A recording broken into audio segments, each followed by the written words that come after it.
आज की इस वीडियो में हम समझेंगे व्हाट इज डायगोनलाइजेशन। डायगोनलाइजेशन हमारे पास क्या होती है। ये एक बिल्कुल ही सिंपल सा प्रोसेस है, सही है। तो आज हम लोग इसको एक बिल्कुल इजी वे में देखेंगे कि हम कैसे डायगोनलाइजेशन के डिफरेंट सवाल्स को सॉल्व कर सकते हैं। तो सिंपल सा मैंने एक क्वेश्चन ले लिया है जिसमें मैंने क्या किया है, ए मैट्रिक्स ले लिया है, बिल्कुल सिंपल 3x3 का मैट्रिक्स है मेरे पास, सही है। और मैंने इसमें क्या किया, मेरे पास तीन पार्ट है, यानी कि फाइंड करना है, पहले आइगन वैल्यूज फाइंड करनी है। अगर आपने आइगन वैल्यूज वाली मेरी वीडियो नहीं देखी तो जाके पीछे देख लें कैसे फाइंड करते हैं। फिर ईच लैम्डा, कोई भी लैम्डा उसका हमने रैंक फाइंड करना है, सही है। जो भी लैम्डे की वैल्यूज निकलेंगी आइगन वैल्यूज से, और उसकी क्या करना है आखिर में, ये डायगोनाइजेबल है कि नहीं, जस्टिफाई करना है कि डायगोनाइजेशन हो रही है कि नहीं हो रही इसके अंदर। तो इस क्वेश्चन से आपके सारे के सारे कॉन्सेप्ट लेके क्लियर हो जाएंगे, डायगोनलाइजेशन से रिलेटेड, आइगन वैल्यू से related and rank of a matrix. पहले हम आइगन वैल्यूज फाइंड कर लेंगे। आइगन वैल्यूज का क्वेश्चन मैंने पहले भी कराया हुआ है आपको, तो बिल्कुल मैं फास्ट चलूंगा ताकि आपको टाइम ना लगे। मैंने लैम्डा आई माइनस ए ले लिया, सही है। लैम्डा की वैल्यूज ले ली और माइनस ए की है, डायरेक्ट लैम्डा आई की वैल्यूज मेरे पास यही आती है। माइनस ए का जो मैट्रिक्स मेरे पास ए दिया है वही ले लिया मैंने, सही है। लेने के बाद उसमें मेरे पास ये वैल्यू आ गई, सही। सिंपल सा एक नहीं, ये मैट्रिक्स क्रिएट हो गया मेरे पास। उसके बाद क्या किया मैंने, लेमडा आई के बाद लेमडा आई माइनस ए का डिटर्मिनेंट ले लिया। ये आपको आइगन वैल्यूज में मैंने समझाया हुआ है, जाके मेरी पिछली वीडियोस देख ले।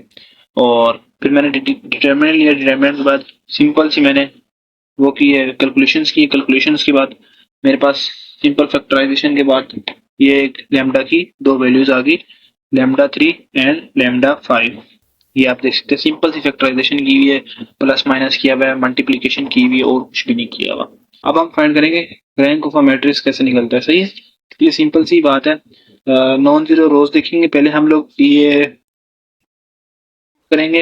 इसके अंदर जो हमारे पास लेमडा की वैल्यूज की इक्वेशन आई थी, इसके अंदर जब पुट करेंगे तो मेरे पास नॉन जीरो रोज दो आ रही है, रैंक मेरे पास आ रहा है 1 आफ्टर कैलकुलेटिंग, सही। रैंक 1 है। और इसी तरह हम लोग लेमडा 5 के लिए भी यही प्रोसेस सिंपल सिंपल सा देखेंगे। करने के बाद मेरे पास रैंक क्या आ गया 2। ये रैंक और आइगन वैल्यूज के क्वेश्चन मैंने पहले कराए हैं आपको। अब मेन चीज है डायगोनाइजेशन। इस वीडियो में जो चीज हमें कॉन्सेप्ट समझना है वो डायगोनाइजेशन है, सही है। अब इसके लिए आपको करना कुछ नहीं है, पहले लेमडा 3 के लिए देखेंगे हम लोग, की वैल्यूज निकालेंगे, फिर लेमडा 5 के लिए देखेंगे। ये मेरे पास एक इक्वेशन आ गई लेमडा 3 के लिए, सही है। लेमडा 3 के बनने के बाद मैंने इस तरह एस वैल्यूज, इस तरह आइगन वैल्यूज में मैं फाइंड कर रहा था किसी भी चीज को, एस के बराबर ले लेता हूँ, फिर उसको पूरी इक्वेशन में सॉल्व करता हूँ। करने के बाद मेरे पास आंसर आ जाते हैं, सही, डिफरेंट। और इसी तरह मेरे पास ये निचले स्टेप में ये दो मैट्रिसेस क्रिएट हो गए हैं। इसमें मैंने क्या किया, तो x2 को माइनस इक्वल टी के बराबर ले लिया, और फिर जब इनके मैट्रिक्स बनाए तो मेरे पास ये दो वैल्यूज आ गई, यानी कि एक ये और एक ये, सही। अब मैं लेमडा 5 के लिए फाइंड करूंगा ये सारा प्रोसेस। लेमडा 5 के लिए मेरे पास ये दो इक्वेशन, तीन इक्वेशन आ गई थी। फिर मैंने इसको लिया, लेने के बाद इक्वल टू 0 रखा। x1 को मैंने x के बराबर ले लिया, और x3 की मेरे पास वैल्यू आ गई +3। x2 की वैल्यू निकालने के लिए मैंने क्या किया, मैंने सिंपल सी सेकंड इक्वेशन ले ली अपनी, उसके अंदर सारी वैल्यूज पुट की, x1 x2 की, x1 एंड x3 की, और x2 की मेरे पास वैल्यू सिंपल सी आ गई 2s, सही। ये मेरे पास एक नेक्स्ट इक्वेशन बन गई जो कि हमारे पास आइगन वैल्यूज की आ गई। अब मैं इसके मैट्रिसेस बना लूंगा, जितनी मेरे पास वैल्यूज आई हैं ये हमारा पास p के बराबर होते हैं, सही है। अब क्या होता है, अब हमने डायगोनालाइजेशन चेक करने के लिए क्या होता है, हमारे पास ये फार्मूला होता है P inverse A and P, सही। अब सिंपल सी बात है, मैं इसको P इनवर्स यानी कि इसको मैंने P को, ये P है हमारे पास, P के बराबर है, मैंने इसको इधर रखा, इनवर्स लिया। ये जो क्वेश्चन में मेरे को मैट्रिक्स दिया हुआ था वो है, और P वापस लिखा।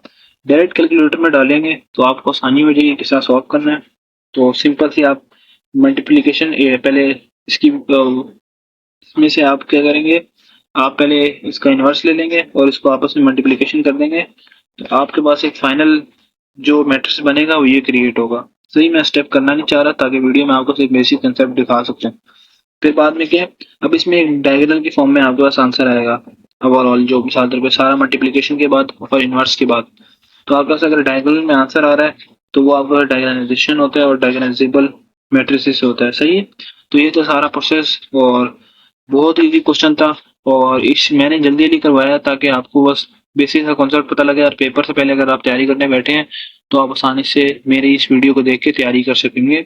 और आप कोई भी एग्जाम्पल के तौर पे क्वेश्चन ले लें, उस क्वेश्चन को जो स्टेप्स बताए ना बस वो स्टेप्स फॉलो करें, बस रट्टा नहीं मारें, वो स्टेप्स फॉलो करेंगे आपसे क्वेश्चन सॉल्व हो जाएगा। इसी के साथ करते हैं अपनी इस वीडियो का इख्तिताम। अगर मेरी वीडियो अच्छी लगी हो, अगर मेरे पहले की ये सीरीज अच्छी लगी हो तो मेरे चैनल को कर दीजिएगा सब्सक्राइब। और अल्लाह हाफिज।